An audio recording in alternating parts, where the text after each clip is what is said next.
Dear students, class 12th और NEET scholars students, मैं doctor कमर अब्बास जैदी आज अपनी वीडियो लेक्चर में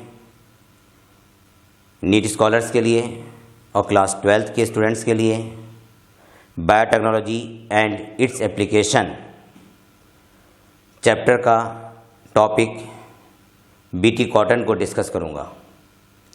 बीटी कॉटन ट्रांसजेनिक प्लांट है। ट्रांसजेनिक प्लांट उसे कहते हैं जिसमें हम किसी और डीएनए को ट्रांसफ़र करके बनाते हैं। जब प्लांट का हम फॉर्मेशन फॉरेन डीएनए के द्वारा करते हैं तो उसे ट्रांसजेनिक प्लांट कहते हैं। मतलब ट्रांसजेनिक प्लांट रिकॉम्बिनेंट डीएनए के द्वारा उत्पन्न होते हैं। रिकॉम्बिनेंट डीएनए के द्वारा उत्पन्न होते हैं। ट्रांसजेनिक प्लांट बनाने के लिए डीएनए का मैनिपुलेशन किया जाता है। प्लांट में नोबल कैरेक्टर के जीन को वेक्टर के थ्रू ट्रांसफ़र करके ट्रांसजेनिक प्लांट बनाते हैं। तो आज मेरा टॉपिक है बीटी कॉटन। ट्रांसजेनिक प्लांट, जो सबसे पहला ट्रांसजेनिक प्लांट बनाया गया था उसका नाम है tobacco. First transgenic plant tobacco. Scholars chapter है बायोटेक्नोलॉजी एंड इट्स एप्लीकेशन और टॉपिक है बीटी कॉटन।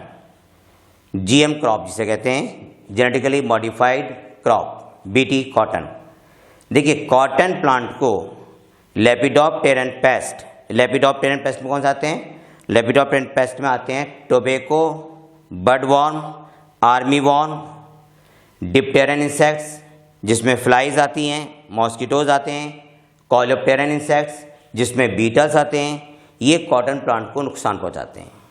देखिए, कॉटन प्लांट मीन्स कपास, रुई, है ना। तो कॉटन प्लांट को बहुत से पेस्ट हार्म करते हैं, कॉटन बॉल को डैमेज कर देते हैं। लेपिडोप्टेरन पेस्ट, लेपिडोप्टेरन पेस्ट जैसे फ्लाइज, मॉस्किटो, कॉलियोप्टेरन पेस्ट जैसे बीटल और लेपिडोप्टेरन पेस्ट टोबैको, बडवॉर्म, आर्मीवॉर्म, ठीक है। आर्मीवॉर्म, टोबैको, बडवॉर्म कॉटन बॉल को डैमेज करते हैं। तो कॉटन प्लांट को इन पेस्ट से बचाने के लिए उसके अंदर हम क्राइजीन को ट्रांसफ़र कर देते हैं। जब क्राइजीन पहुंच जाता है प्लांट के अंदर, तब लेपिडोप्टेरन पेस्ट, कॉलियोप्टेरन पेस्ट या डिप्टेरन पेस्ट उसको हार्म नहीं करते। तो बीटी कॉटन प्लांट को बनाने के लिए बेसिलस थ्यूरिनजेनेसिस बैक्टीरिया बीटी से क्राइजीन को ऑब्टेन करते हैं। Cry gene first AC, cry gene second AB और cry second AC.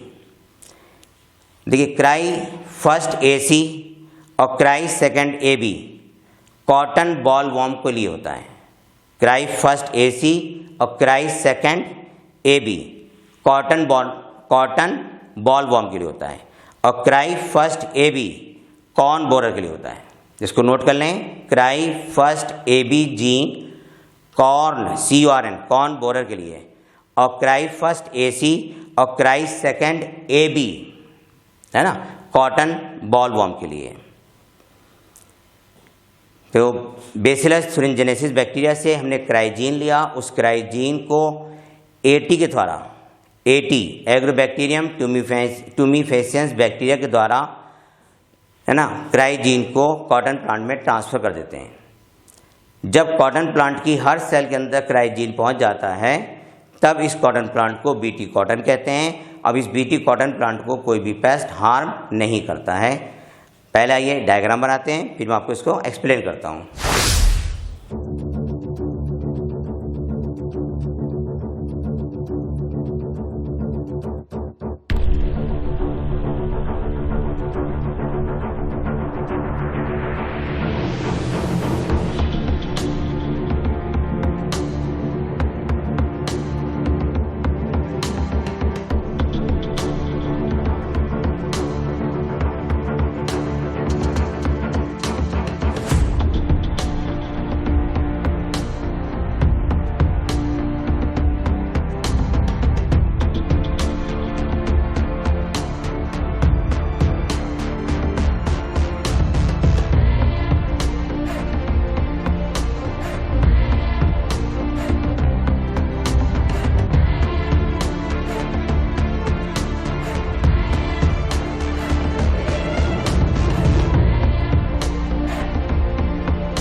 Dear students, diagram complete हो गया।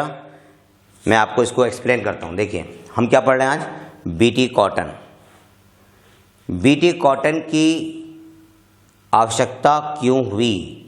क्योंकि कॉटन प्लांट को लेपिडोप्टेरन पेस्ट जैसे tobacco, budworm, armyworm, coleopteran pest, beetle, dipteran pest, mosquito, flies, है ना, कॉटन बॉल को हार्म करती थी, जिससे कॉटन फाइबर छोटे छोटे टुकड़ों में टूट जाता था और अच्छी क्वालिटी की रुई या कॉटन फाइबर नहीं मिलता है। इसलिए बीटी कॉटन प्लांट की नीड हुई।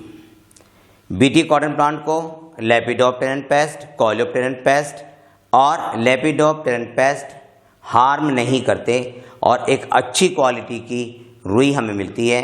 कॉटन फाइबर के थ्रेड लॉन्ग होते हैं इसमें। देखिए बीटी कॉटन प्लांट बनाने के लिए हम क्राइजीन लेते हैं।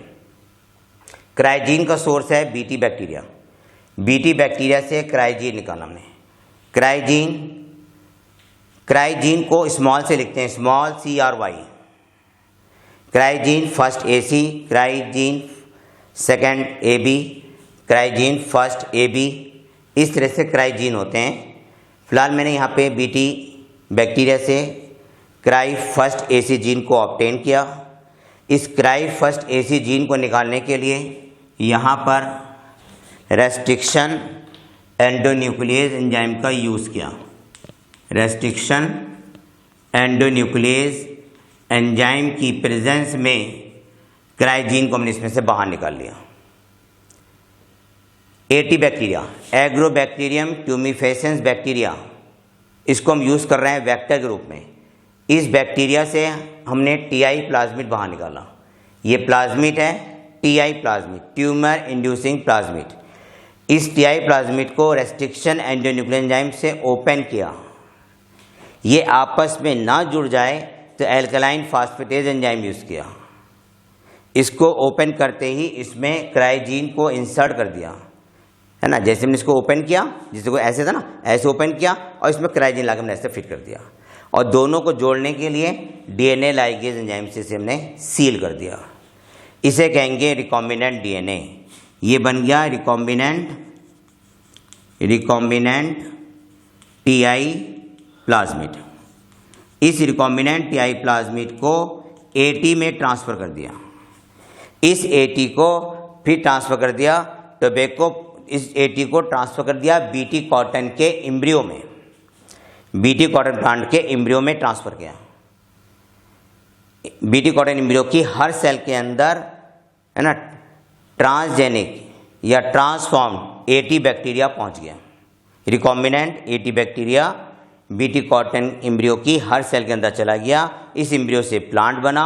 इस प्लांट की हर सेल के अंदर, है ना, हर सेल के अंदर इस रिकॉम्बिनेंट बैक्टीरिया का क्राइजीन है। ठीक है, देखिए फिर समझिए आप। हमने क्या किया था, TI प्लाज्मिड निकाला था। TI प्लाज्मिड में क्राइजीन को इंसर्ट किया, इंसर्ट करके बन गया रिकॉम्बिनेंट DNA। इस रिकॉम्बिनेंट TI प्लाज्मिड को ट्रांसफ़र कर दिया AT में। इस AT को कहेंगे हम रिकॉम्बिनेंट AT। इसे ट्रांसफ़र किया कॉटन प्लांट के एम्ब्रियो में। एम्ब्रियो की हर सेल के अंदर क्राइजीन पहुंच गया। इस रिकॉम्बिनेंट DNA प्लाज्मिड के द्वारा कॉटन प्लांट के एम्ब्रियो की हर सेल के अंदर क्राइजीन पहुंच गया। अब इससे एम्ब्रियो से कॉटन प्लांट बना। कॉटन प्लांट की हर सेल के अंदर ये क्राइजीन है। ये क्राइजीन बनाता है क्राई प्रोटीन। क्राई प्रोटीन को कैपिटल से लिखते हैं, क्राई प्रोटीन को कैपिटल से लिखते हैं और क्राइजीन को स्मॉल से लिखते हैं। ये क्राई प्रोटीन इनएक्टिव है। जैसे इसे कोई पेस्ट, जैसे लेपिडोप्टेरन पेस्ट, कॉलियोप्टेरन पेस्ट या, है ना, डिप्टेरन पेस्ट आके इसको खाते हैं, तो क्राई प्रोटीन पेस्ट के स्टमक में आई, इंटेस्टाइन में गई। एल्कलाइन मीडियम में ये क्राई प्रोटीन एक्टिव हो गई और क्राई प्रोटीन के एक्टिव होने पर इंटेस्टाइनल परफोरेशन हुआ, इंटेस्टाइन में छेद हो गए और इंसेक्ट की डेथ हो गई। इसलिए इंसेक्ट अब इस बीटी कॉटन प्लांट को नहीं खाते हैं और बीटी कॉटन प्लांट प्रोटेक्ट हो गया। किससे प्रोटेक्ट हो गया? लेपिडोप्टेरन पेस्ट से, कोलेप्टेरन पेस्ट से और डिप्टेरन पेस्ट से ये बच गया।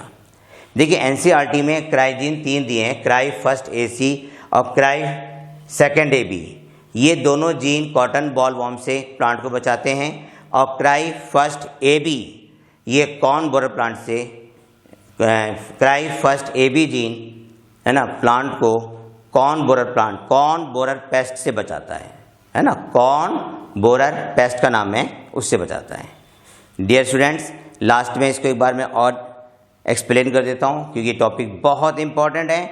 ट्रांसजेनिक प्लांट बीटी कॉटन आप पढ़ रहे हैं। बीटी कॉटन प्लांट को बनाने की ज़रूरत क्यों हुई? क्योंकि कॉटन प्लांट को लेपिडोप्टेरन पेस्ट जैसे टोबैको बड वॉर्म और आर्मी वॉर्म खा जाते थे। कोलेप्टेरन बीटल नुकसान पहुंचाते थे और डिप्टेरन पेस्ट जैसे फ्लाइज मॉस्किटो कॉटन प्लांट को नुकसान पहुंचाते थे। तो इस कॉटन प्लांट को हमने चेंज कर दिया ट्रांसजेनिक कॉटन प्लांट में।